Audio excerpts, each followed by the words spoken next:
کائنات سے فارغ ہو گئے تو اللہ نے عرش پر لکھ دیا ان رحمتی تغلب غضبی، میری رحمت میرے غضب پر غالب ہے۔ لہٰذا اللہ کی رحمت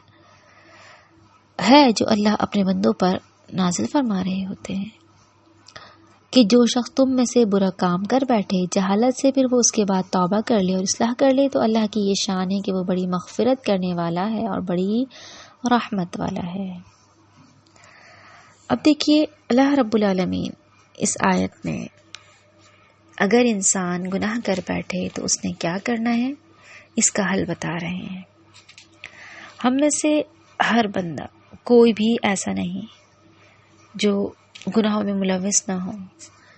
ہم میں سے ہر بندہ گناہ کر رہا ہوتا ہے۔ اللہ نے کہا دیکھیے آپ کا پروردگار بہت زیادہ مہربان ہے، گناہ کر بیٹھو تو اپنی